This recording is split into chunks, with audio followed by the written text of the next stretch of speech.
Welcome to our discussion of neutralization calculations.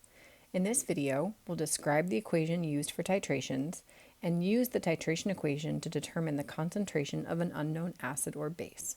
To review, remember the whole purpose of performing a titration is to determine the unknown concentration of an acid or base by using an acid or base with a known concentration. So for example, if we have an acid for which we want to determine its concentration, we would use a base with a known concentration, and vice versa if we had a base whose concentration we needed to determine. Once our titration is complete, meaning we've reached the equivalence point, we know that the amounts of acid ions and base ions are equal. It is from this that we get the titration equation of IMAVA equals IMBVB. In this equation, M stands for molarity, V for volume, A for acid, B for base, and I for the number of hydrogen or hydroxides. So let's take a look at some examples. Number 1. 100 milliliters of hydrochloric acid with an unknown concentration is neutralized by 60 milliliters of a 0.5 molar sodium hydroxide solution. What is the concentration of the hydrochloric acid? So to begin, we start by writing out our titration equation of IMAVA equals IMBVB, and then we write out what we have so that we can more easily plug into our equation. For this problem, our acid is hydrochloric acid and our base is sodium hydroxide. Our concentration of our acid is unknown, that's what we're solving for, and the volume of our acid is 100 milliliters. The concentration of our base is 0.5 molar and our volume of our base is 60 milliliters. Notice that I didn't convert milliliters to liters because the volume of the acid and the base are both in milliliters, so you can leave your volume in whatever units they're in as long as they're the same for both the acid and the base. If they're different, then that's when you need to convert. Probably the only tricky thing about this equation is determining your I value. Remember in the first part of the video, we said that I was equal to the number of hydrogens or hydroxides. So it's your number of hydrogens in your acid and hydroxides in your base. For this particular example, our number of hydrogens in our acid is 1, and our number of hydroxides in our base is also 1. So our I value for both our acid and our base is going to be 1. Now all we need to do is plug in our values and solve for our concentration of our acid. For our acid side, we have 1 times x times 100 equals, for our base side, 1 times 0.5 times 60. Now we solve for x to get our concentration of our acid, and we find that our unknown concentration is 0.3 molar. So let's have you try this next example on your own. How many milliliters of 0.05 molar hydrochloric acid are needed to titrate completely 25 milliliters of 0.150 molar barium hydroxide solution?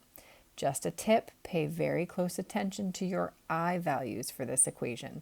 Pause the video, give it a try, and then when you're ready, hit play to check your answer. So there you go. Your answer should have been 150 milliliters.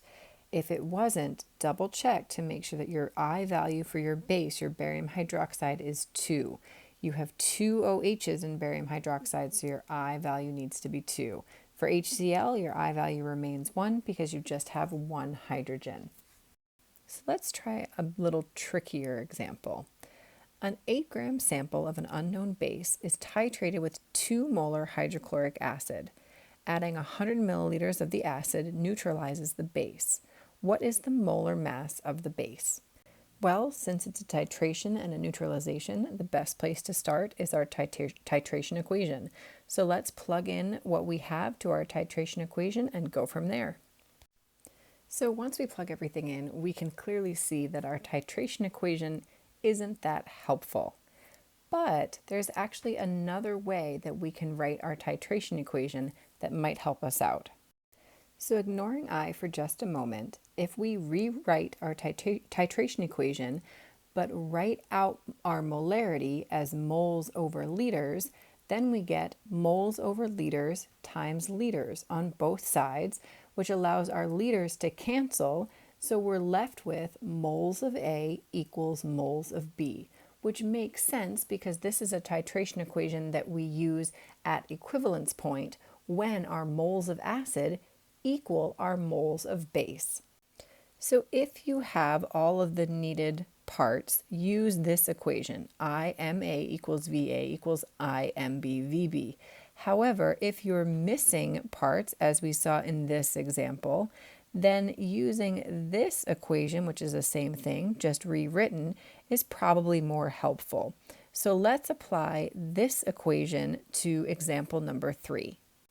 So as we look back to equation number 3, they actually gave us, remember, the molarity and the volume of our hydrochloric acid.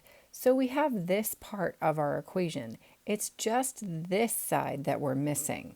Well, we can actually combine this equation and this equation and use them in combination, because when we combine them, our IMAVA will equal our moles of B. Or if we had a different problem, we might have our moles of A equals our IMBVB. So from this equation, we can actually derive 4 different equations. Our original IMAVA equals IMBVB, moles of A equals moles of B, or IMAVA equals moles of B, or moles of A equals IMBVB. Depending on what you've been given for your example, you can rewrite and manipulate the original titration equation to fit your needs. So for this particular example, as we've already determined, it's going to be this equation right here that's going to best fit our needs. So let's clean this up so we're only working with the equation that we want and plug in our values so that we can begin to solve this problem. And so once we do that, we're left with 1 times 2 times 0.1 gives us our moles of B. So when we solve, we get 0.2 moles of B. But what they actually wanted us to solve for was the molar mass of the base. And since we don't know the identity of this particular base, it makes that a little trickier. But we do know that molar mass is equal to grams over moles. And they gave us the grams of our base. They told us we have an 8-gram sample. And if we have an 8-gram sample and 0.2 moles, we can simply take our 8 grams divided by 0.2 moles to get our molar mass of 40 grams per mole. This was a fantastic example with a lot packed into it, but the big take-home point that I want you to be sure that you understand from this example are the 4 different ways that you can write your titration equation, depending on your needs for the particular example or problem you are given. And that concludes our discussion of the titration equation. Bring any questions you have with you to class.